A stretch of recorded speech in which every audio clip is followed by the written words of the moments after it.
Hello and welcome to Brian Moore's Full Contact with the Telegraph. Well, the 2021 British and Irish Lions tour to South Africa is under the way after a delay for fuelling.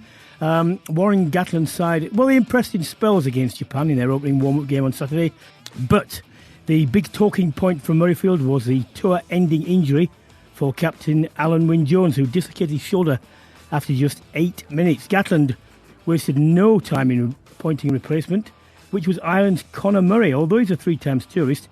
Bit of a surprise pick for many, but we'll be discussing what he's like as a player behind the scenes with his former Munster teammate James Downey. We'll also assess what his selection as captain means for the likes of Owen Farrell, Stuart Hogg and Maro Itoje, who could all well have fancied themselves in the role as well. Away from the Lions tour, congratulations to Harlequins, who entertained a crowd of 10,000 at Twickenham. They lifted their second Premiership title. That means they get won the women's and men's this year. Lewis Liner, late double. He ensured a victory in a game that changed hands the lead 5 times. I was there. It was fantastic, even though there were 10,000 people. If you watched it, I hope the atmosphere came across on the TV. God knows what it would have been like if there had been 80,000. It would have been wild. We'll be speaking to Harlequins scrum coach Adam Jones about the club's remarkable end to the season and how they plan on using this year's success as a springboard for more trophies over the next few seasons. Going to ask him as well, do you need a new head coach? Which I understand is definitely coming. I know he is, but I'm not allowed to say because he was setting confidence, and I don't betray those.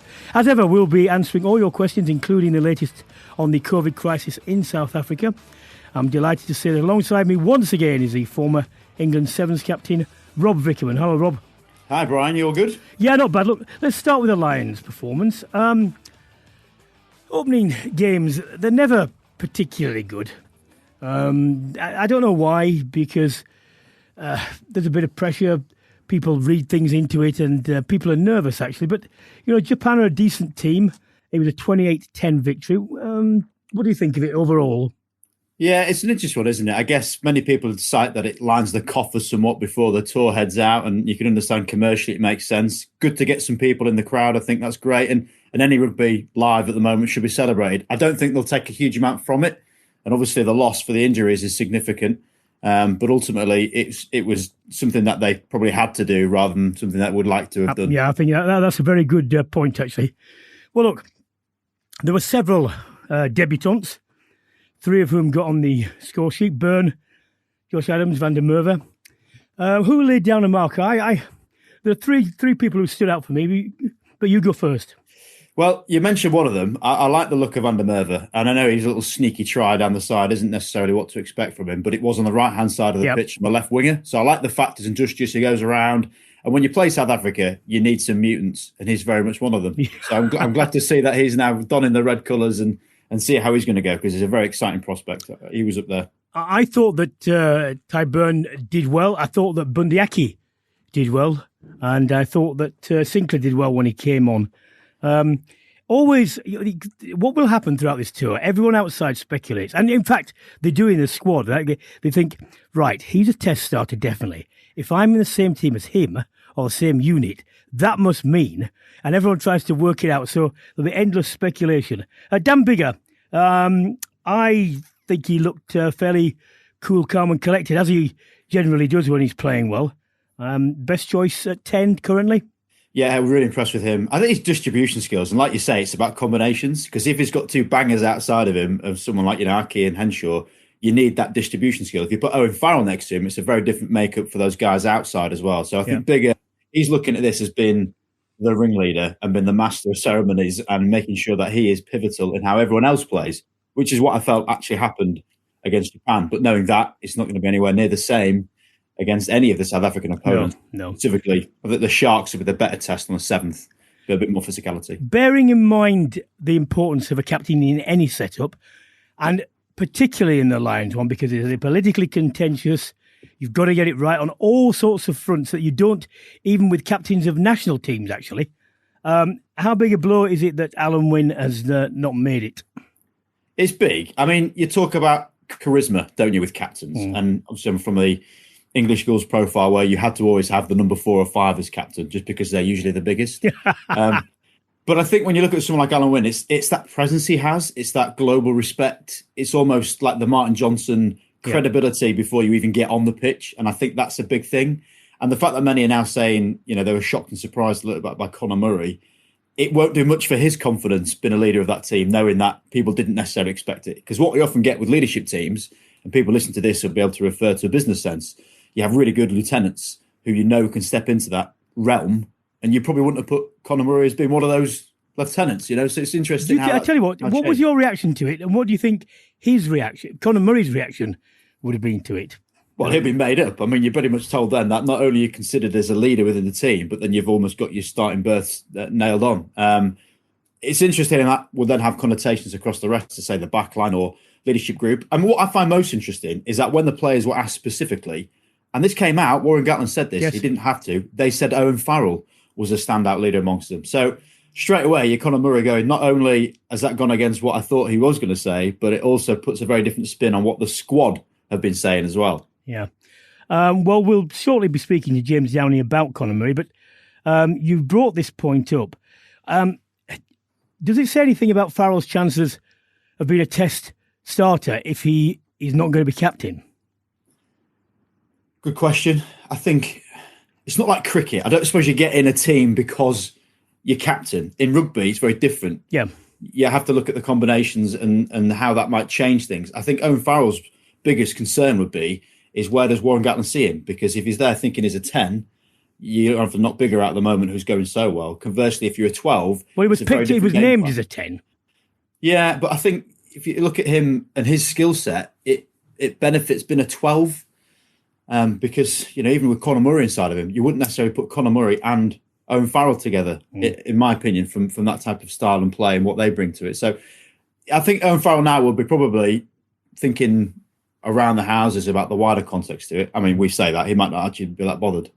He's happy he's going. But, I think it's interesting that when you talk captaincy, it's the Richie McCaw theory. Your first rule of captaincy is to get picked. Actually, we've kind of reversed that model a little bit by saying they're already picked because they're captain. The severe restrictions that are now starting to come in within South Africa, it is not going to be a normal experience. And I know from being on Lions tours, exploring the country, being able to go in the local shops, sort of, even if they're sort of Anglophile, they are different produce and so on. It's part of the experience, and they just can't. They just won't be able to have that. And no. I just wonder, do you think there's any chance of them becoming seriously affected mentally about that? Yeah, absolutely. I think it will be. I think just to cite your times on tour, and absolutely incredible to hear those insightful stories, but there were no smartphones. Can you imagine how it might have been a different scenario then? But, the wider world where everything is now captured, and the Lions know this all too well from their last outgoings, and certainly when international teams tour, you're a celebrity 24/7. You can't go anywhere without someone potentially capturing that. I think, the whole quarantine element, that's got to really play in your mind, and the fact that you're away from home and things will be happening and there's so much still moving about it, you're still quite restricted in what you can do. And I think the players are really going to suffer from that, certainly towards the end, where the monotony, and I say I can compare it to my sevens tours I've been into, but when you are in that realm of 3 or 4 weeks from hotel to stadium without the things that touring is made for, I can't see how people, I'm not sure they appreciate this. Staying in nice hotels, room service and whatever, it sounds great. And yes, it is great if it's an occasional thing, like a holiday or a treat. When it's your day-to-day, and this sounds a first world problem, but it does become monotonous, doesn't it? Yeah, I have to argue this with my wife many a time, Brian, on my 3-week trips. But to say that, it's monotonous. And that's the thing that human beings struggle with, yet alone 20 to 33-year-old males who are absolute alphas, who love social elements, who are pack creatures. They want to be out exploring, doing things. And the amount of clips you see of people, doing après ski and getting out and doing the tourist attractions, they cannot do that. I mean, that's phenomenally restrictive for people to do the rest of it. We judge them on the rugby. That's 0.01% of their week. It's a phenomenal amount of time away from the pitch. And what people also have to appreciate with the Lions is this. Say, for example, England Sevens or an England tour. You know who's number 1, don't you, generally? You know who's number 2. you know who's going to get 50 minutes, 30 minutes, etc. And everyone accepts and just get on with it. And occasionally there's a surprise because of an injury. Not the same on Lions tours, because they're all number one in their positions generally within their national team. And it's a different dynamic when they're thinking, will I be in? Should I be in? I'm hacked off that I'm not in. Why is he in? Etc., etc. And in the background, this is going on. And then you've got the nationalities and friendships and so on. Over long periods, when you get a settled team, you find a way to accommodate people you don't particularly get on with. You just don't, you're civil with them, but you just find a way not to be around them. Lions tours, that isn't set in stone. They've not had that. And things can go wrong, and I've seen it go wrong. I've seen people fall out. So given the background circumstances that are going to exacerbate every single feeling and emotion because of the restricted nature of it, I think they'll do well to come out of this, as a unit. I mean, and they need that to be successful in the Test series. Yeah, and what's also interesting is what the South Africans might have to go through, because a lot of them would normally have the home comforts, perhaps, to be able to, explore what they would be doing normally. At the moment, from what we're hearing, is they're quarantined as well. So it's very much a level playing field from that regard, but things might well change in the next few weeks.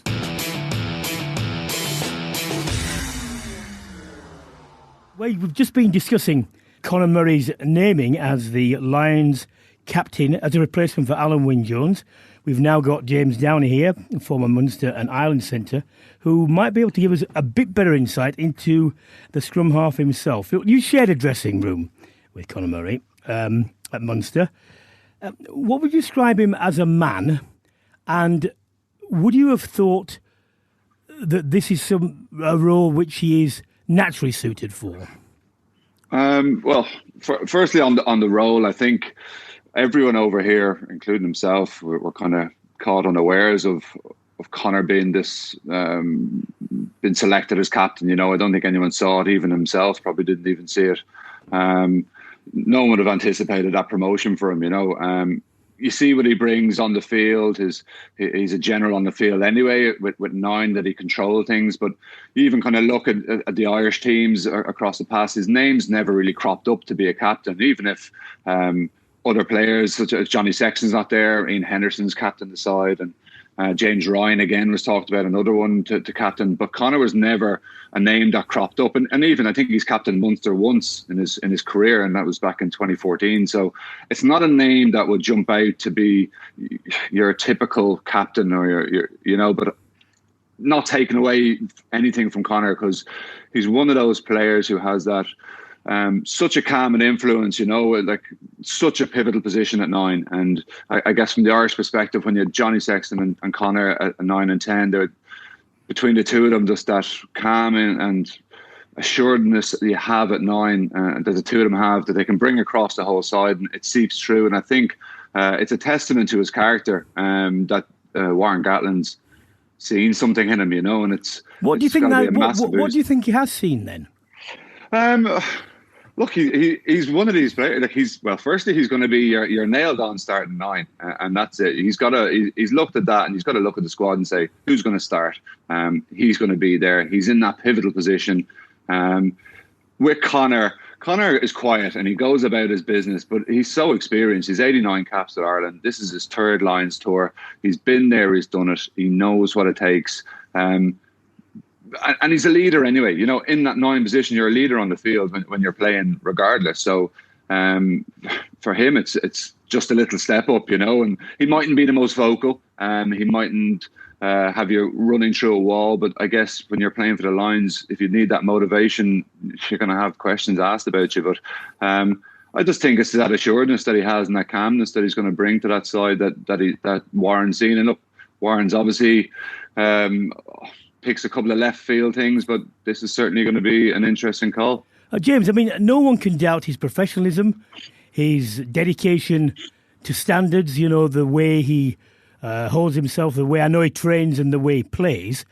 But he was in and out of the Ireland team in the Six Nations, rotating with Gibson Park. Do you think he's bang on form at the moment? I think he's a lot better, and I think if you look at how he played when he had his neck injury, he wasn't the same. I think he was under a bit of pressure even in Ireland. I think Jameson Gibson-Park had done a great job, brought something a little bit different to what Conor did. I think Conor's got a bit more form at the moment, and he's really coming back into it and showing what he can do. I also think that you look at the type of game plan that they're going to play against the South Africans, and box kicking is going to be absolutely key. And it's going to be, and he's the number one in the world, in my opinion, at doing that, and it's the bread and butter of, it's got to be on the money against the South Africans, and he's in pole position for that. So I certainly see it that way. The centre berth, you've been an absolute banging centre yourself, 6'4", 105 kgs. Do you see the 12 has been a bit of a dynamic role against South Africa? Who would you pick in the centres? Oh, massively so. And I think even with the captaincy call, like Owen Farrell got voted in by the players that they respected him so highly, and yet he wasn't captaincy. So that's quite interesting to show that he mightn't see him as a starter. And I think that Dan Biggar is going to probably start. So you're looking at Owen Farrell as a midfielder. I think you look at Robbie Henshaw, to me, has been absolutely outstanding. All Six Nations last year as well, and he's brought that form in again. I think he's got a nail on a start, and then it's a matter of where, like, if you're bringing in Farrell, you're playing him at 12, and then you're pushing Robbie to 13, or like, do you use Bundy? And well, I thought Bundy actually had a really good game. I thought Bundy, the bits that he showed. Yeah, and he was quite a surprise selection in the Lions, and like a lot of people picked their Lions squads beforehand, and not many people would have picked them. But again, it's Gatland, it's physicality, it's South Africa, and the exact type of centres you want are those. And I think Robbie's abrasiveness and his ability to work his feet as well, and he's got plenty of wheels behind him as well, but he's been so physical and been so important to Ireland, and I think he's going to be so important to the Lions. You can be one of the top players of this, so I'd certainly have Robbie Henshaw nailed down, and who knows, you don't have too much time to create a different type of partnership with another centre in there. You don't have that time, so perhaps the natural selection of himself and Bundy, who have played together, won in Ireland and a Connacht beforehand as well, that could play into their hands too. What about Byrne, Ty Byrne? I thought he'd been more and more impressive the more I've seen of him, actually. Yeah, outstanding year this year, and you kind of see what he's done for Munster, and he was so good, and why they took him back from Scarlets, and he's hit the ground running, but he just offers that. He's a line-out option. He's got that abrasiveness around the breakdown, and even a big Gaelic left foot he put in there at the weekend. But he's certainly an outside chance. And these some of the players, I think, and he was certainly one at the weekend, who you're not going to get too many opportunities to impress Gatland in the couple of weeks, because they're going to try and change that squad. So when you have that opportunity, you got to try and take it. And I completely agree with you. I think he's certainly in with a shout, and you could look at the bench and say, we need someone who can cover a few positions, and he could be that guy. Just a final question before you. This is going to be a tour unlike any other Lions tour because of the COVID restrictions. The Lions tours I've been on, the nationalities, whether people think this is cliched or not, it is true. They have different characteristics. And the characteristics of the Irish, on the tour that I've been on, is that they're gregarious, they're outgoing, they like to be out. Do you think the Irish players will find the restrictions particularly intrusive, or will they just simply wave it away? It's an interesting question. I think it's going to be quite, it is extremely unique. I think the only thing that, if they'd gone into this and they hadn't been kind of in lockdown and in their bubbles already, I think I would have found it extremely difficult. I really do. But I think given the past 12 to 18 months that's gone behind, they're used to it at this stage, as used to as you can get, and they've adapted to it, and they've played in front of no crowds, and it was strange at the start, but I think now everyone's adapted to that. And I think that it's not going to be different when they're over there. And look, you might get, I'm sure you're going to be stuck in a hotel and might get a bit of cabin fever, and they're going to have to come up with ways to keep everyone entertained and changing roommates and stuff like that, just to change the monotony of the day. And that'll be different to keep the focus. But look, professional players these days, and they're well used to it, I think. Thanks very much, James. Look, we won't have long before we find out whether all these decisions are good or bad. It'll be outcome bias, but thanks for your input.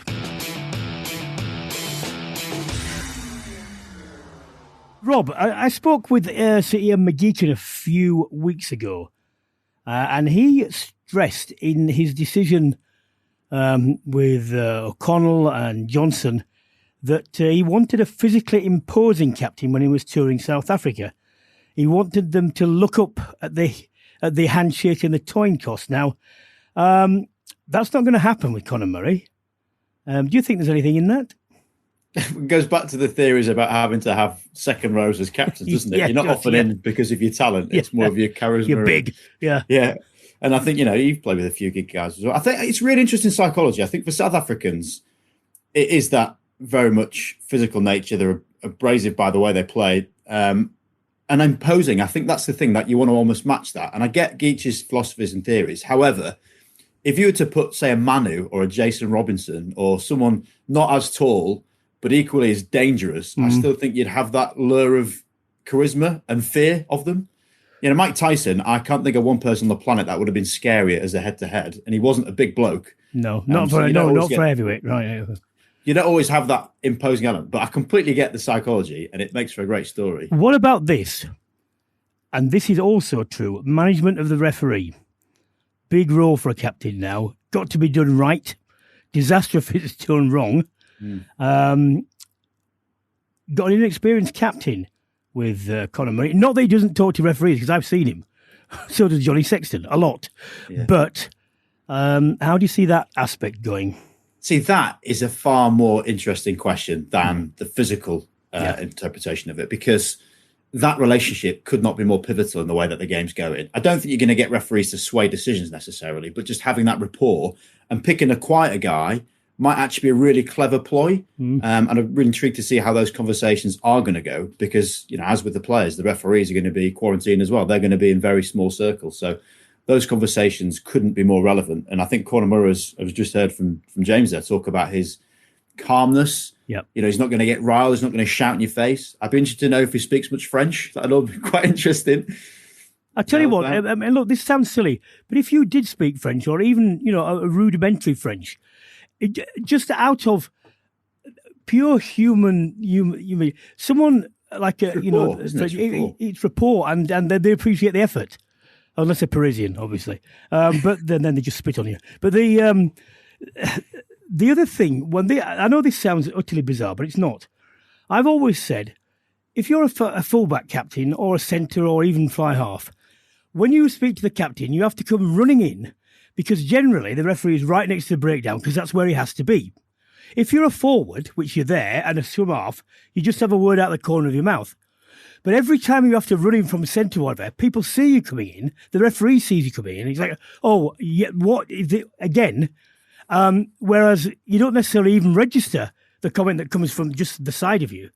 And I think, these are small points, but I think they're all relevant, and Conor Murray will at least have a proximity to be able to do that in a more subtle way. And say 5 of the top 10 referees at the moment are all ex-scrum halves. Yes. So there's clearly that link that they're the ones that experience it, that they know about the forwards, they know about the back play. Yep. And like we say, rapport in any type of business, any type of work, it's so important. And if Conor Murray is going to offer that, then I think that's a really interesting angle to look at it. Well, we've already talked about Owen Farrell and what the non-captaincy might be for him. I don't think it affects people like Stuart Hogg or Maori Toji, because whilst they were potential captains, I think their starting lineup place is probably secure anyway. I just wonder whether they'd have had any expectations.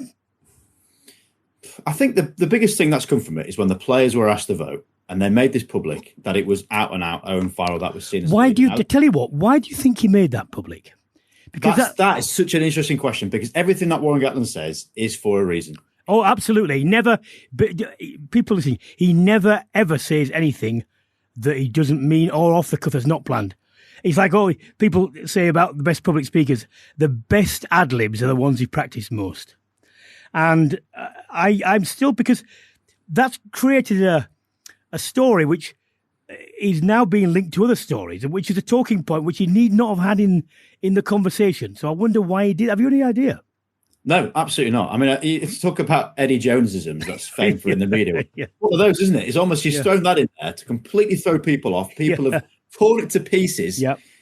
And then suddenly, Conor Murray's appointed. So is it a Lee impression? Will that build pressure for him? Would that then make Farrell question I mean, the psychology of it all is phenomenal. I'm not sure how much psychological support these players are actually getting in South Africa, but I'd say that that would be one of the most important roles to fulfill. See, the other thing is, now this is out in the public domain, if we're having these questions about inconsistencies, the press will bring these up time after time at press conferences. And he's going to have to deal with those. And if a significant... Well, he or someone else will. Well, I tell you what, we'll find out, because this will definitely not go away. Look, the South Africa itself, as you said, 3 of them have tested positive for COVID, despite being fully vaccinated. The country itself went back into a 2-week stage 4 lockdown last night, which means this. If you don't know what stage 4 lockdown means, it's this. All gatherings are prohibited indoors and out. Public spaces remain open, but gatherings are not permitted. So why do they keep them open? But anyway, curfew is from 9 p.m. to 4 a.m. All non-essential facilities are closed by 8 p.m. All sales of alcohol are prohibited. Travel in and out of Gauteng is not permitted for leisure purposes. You could say this is not leisure, it's business. Restaurants can only do takeaways. South African schools are going to close early for the winter holidays, and some operations are being delayed so that COVID patients can get hospital treatment. The South African government has confirmed the tour can go ahead. What worries me is, as I understand it from some of my South African friends, and I talked to Bob Skinstead about this, when this first started, they were a bit sort of blasé about it, because he said particularly because public transport like London, where people are crowded together, is not the same in South Africa. So you haven't had these huge transmission variables. Now it's started, and they're beginning to understand it. It's get serious. They're getting more and more worried, which is why this is here. And I just wonder if it turns worse, where they will go on this. Do you think there's any possibility? I mean, it's an impossible question in one way, but is there a prospect of it being cut short? It's the overriding question is, they've said the tour can go ahead, but I guess should it go ahead? And about to embark on a trip to Tokyo for 3 weeks for the Olympics, I've had this question a lot. I think morally there's a lot to be said for these multi-sport events, or even the Lions tour going ahead. I think there's certain things that are happening in terms of the health provision in South Africa that we can't really understand. I mean, until you've flown over a Cape Town or a Joburg and seen these shanty towns, seen these whole incredible... But that's the reality, isn't it? That we might see it with our provision here. We have to understand it's a very different affair in South Africa. What people listening have got to appreciate is, even on the worst council estates in Britain, you have houses. They might be dilapidated, but you have walls and whatever. When you go into some of the shanty towns, they are literally bits of corrugated iron and wood and cardboard. And that's where people live, because that's the way it is for lots of people. When you've got people so close with no sanitary facilities, the water supply is difficult and suspect, you can't have the same restrictions in mind to try and stop the transmission, because it's almost impossible in those circumstances. And all you can do is effectively gate people from each other and say, well, if you're in that bit, you've got to take your chance, but we're not going to have point B and point A mixing. So I really don't. I mean, there've been rumours that it might just be the 3 tests now in Cape Town. That's what they're saying. That will, if that was the case, I wouldn't put much store by the result, because it's very difficult to have effectively. South Africa haven't played for 2 years. Whilst there's lots of players there, it won't necessarily be the same fluency. It certainly won't be, and the same people there. How would you view a Lions tour if it came down to that? Well, I've always said along the lines of when it was muted probably about 2 months ago that a UK-based tour essentially would have been a better option because of the safety provision. And having seen crowds. And crowds, yeah, which obviously then we didn't know, but now you could have, Wembley's at 60,000 at the moment, so it would have been that piloted scheme. Until you really see South Africa and a true representation of South Africa, it's very hard to make the judgments based on what we see here in our UK bubble, where there is provision for everyone. And I think that's something that plays on my mind a bit when we look at these types of restrictions coming in, because to ban alcohol in a place that it's quite, relevant everywhere, it's a big statement, and there'll be some looking at this South Africa tour thinking it's a little bit elitism, and I think that's got to be a concern politically as well.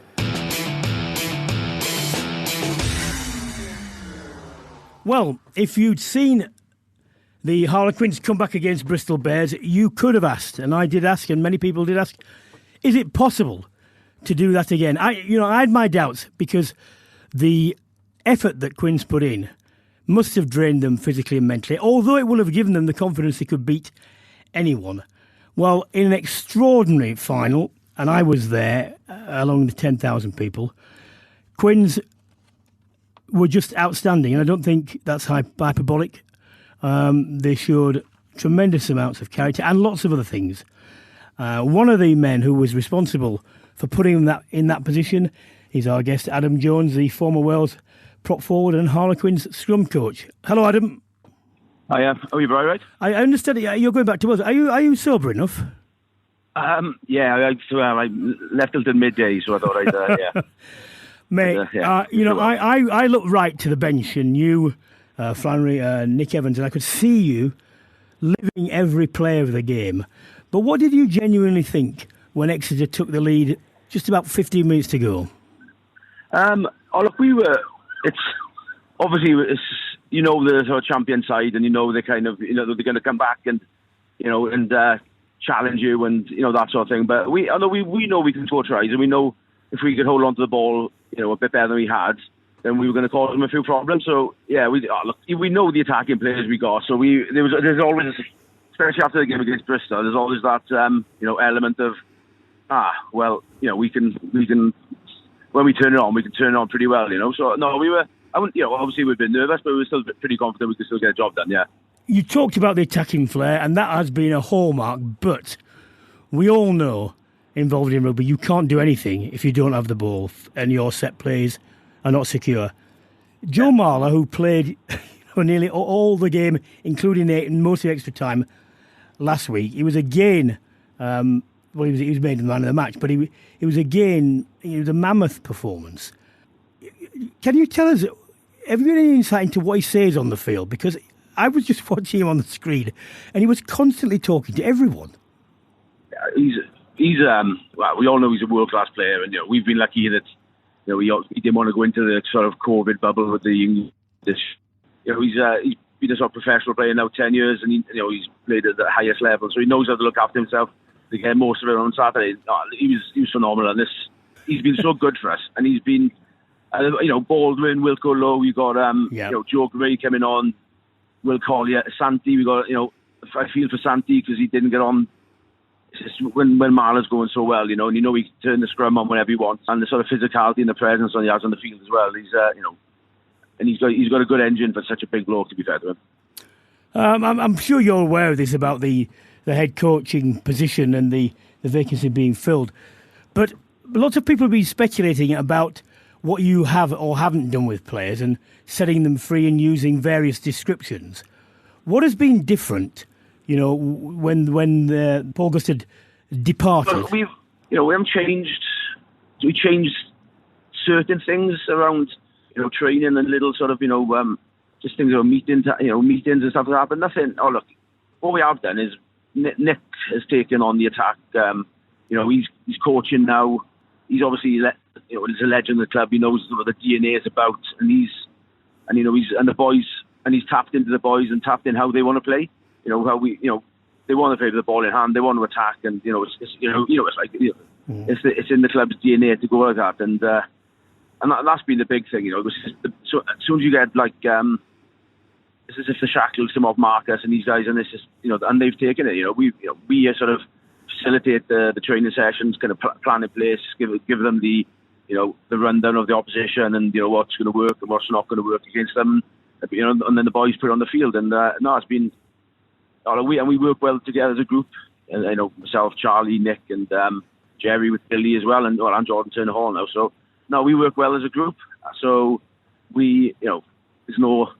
I think the fact that we're winning, perhaps it'd be a bit more stressful for losing, but there hasn't been any big arguments. So we kind of trust each other to do our own job, and it's kind of benefited us on the Saturday. Then. just to go about the coaching you've mentioned there, because you've got all ex-players.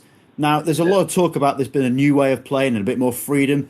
Do you as coaches apply a different mindset to perhaps other coaches because you've had that experience playing the game so recently?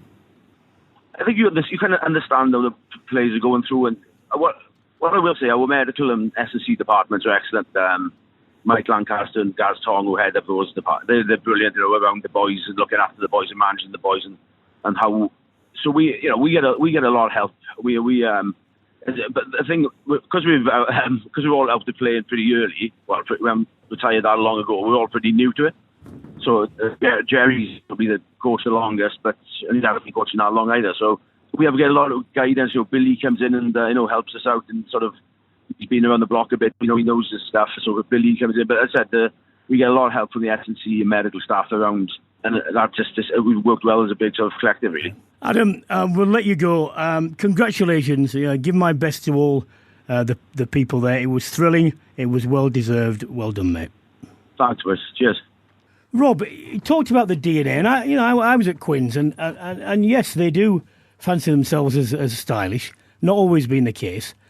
But there is no doubt that they have this feeling around there. To me, it's like this. If you're going to play that way, you'll always be worth watching. You won't necessarily always be successful because there are high risks in this and there are fine margins. Do you think it's a style? Well, first of all, do you think it exists? And if it does, is it something that you can replicate continuously? It's a mindset. I think that's a big part of it. And as Adam mentioned there many times, it's about giving frameworks loosely to these players who are exceptionally gifted individually that collectively work very well together. And it's any type of business, any type of sport or structure. You set parameters. You want to give autonomy and let the players really run it and own it. And knowing Marcus Smith and some of the coaches he's used personally and professionally, you do not want to limit that guy because he just sees things in a different way. It's like your quarterback. Let him be exceptional. And, I think the mindset piece, just to go back to it, 4 minutes into the final, they got a penalty where everyone on the planet would have thought that he kicked it. And they didn't. They kicked to the corner. And as a result, they get the first try. And it wasn't a conservative kick, was it? He went right for it. 5 metres from the try line, exactly that. And I think that happened towards the end of the game where, again, they got the penalty tapped and then Don Brandt got over. So I talk about mindset a lot whenever I speak with, with coaches or people or sports teams because it can envelop you. And once you get that dynamism and belief, yes, you're going to lose games, of course you are, but it's a really positive trend. And not only will people love to watch it, people will love to play in it. And that was kind of my steered question to Adam about ex-players coaching because they know what worked for them. And it's such a relevant conversation for these young players who are 20, 21, 22, who have lived a very different, sheltered professional life than perhaps even they had, and most certainly that the generation older than those lot had. So I think when that disconnect happens, it's like parents and kids. You need to understand how to speak to them and how to treat them. Well, I wrote a bit about Marcus Smith and his contributions. One of the things I said to a guy I was with, just happened to be from DHL, I said, if you watch him play, and people talk about footballers as well, play with their heads up, I said, he is not looking at his immediate surroundings because he knows that he's beaten this player or that gap is there. He's looking beyond, he's seeing the backfield and what is there. I said, there are very few players who do that. Quite often you're so aware of people around you, and he's got a confidence and aura and an ability to see a wider picture, and just the immediate is taken for granted with him. But I was impressed by the fact that he didn't shirk a tackle. All right, he might have got run over a couple of times, but he stopped the man eventually. He went into rucks. Crucially, on one of the last plays before the last try, he went in there, as a clearer and did a job. And you only have to get that wrong, and the ball is turned over as a penalty, and you stop dead. And he did that several times. I thought, as an all-round contribution, a lot of the criticisms that were made of him when he started slight, frail, defensive, all that sort of stuff, he's answering them in a way that he's now becoming, unless you're dishonest, you can no longer say these things about him. No, and he probably should get frustrated at Johnny Wilkinson there to think the conversation. Well, Wilkinson ruined it for everything, didn't he? Because no other fly-half's done that. Never. People say, never. You do this? Well, wait a minute, no one else did that. Yeah. Johnny putting in shots has not helped the wider world, has it? But I think you don't pick Marcus Smith to clear out rooks or to make the big hits. You get him because he's exceptional at knocking defences. Yep. What we should probably also caveat with is he's had a very structured team throughout the year where he's got a freakish number 8. He's got a 9 who understands the game better than any other 9 on the planet with Danny Kerr. And he's also got a 6'5", 17.5 stone centre, 3 yards to his left. So that's your out. And you know very much if you have those things around you, then the rest of it, you can scan, you can absorb. And what I like most about him is he's really taking on this leadership position of bossing people around. And that's where you'd certainly say from any successful 10 you've ever played with or seen play, they command so much more than their own game. You could have made a case for Kerr for being a Lion, couldn't you? Not necessarily starter. I did do. Yes, you did. Yes, you did. I did do. And then I was one of the first to kind of text him when I saw the announcement that he wasn't made it, and he genuinely thought he was in. You know, it was hard for him to hear. And I do think he offers something completely different. He's not going to make the big tackles, but that's not why you put him in. If you want a 15, 20-minute spell of pretty much sheer excitement and enthusiasm, then he's your man.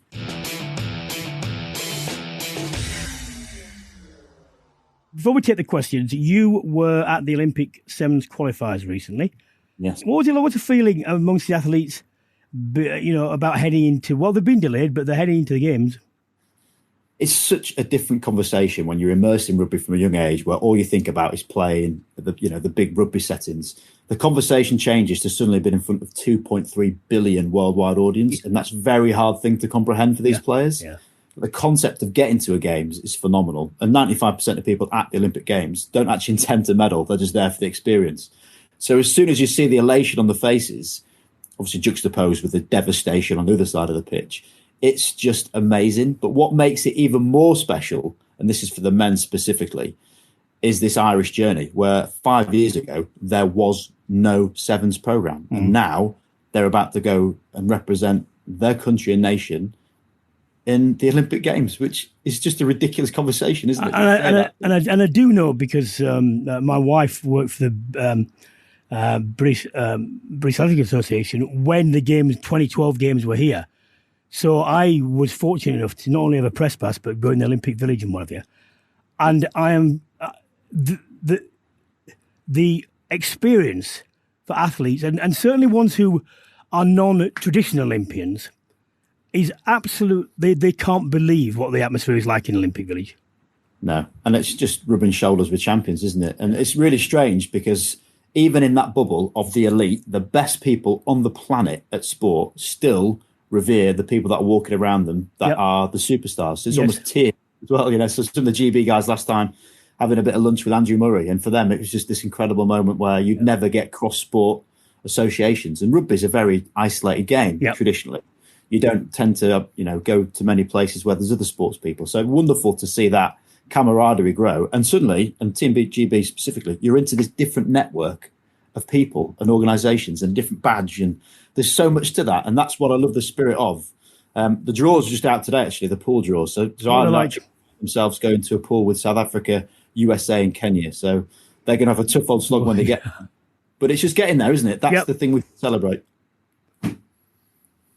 Well, time to go to one or two questions.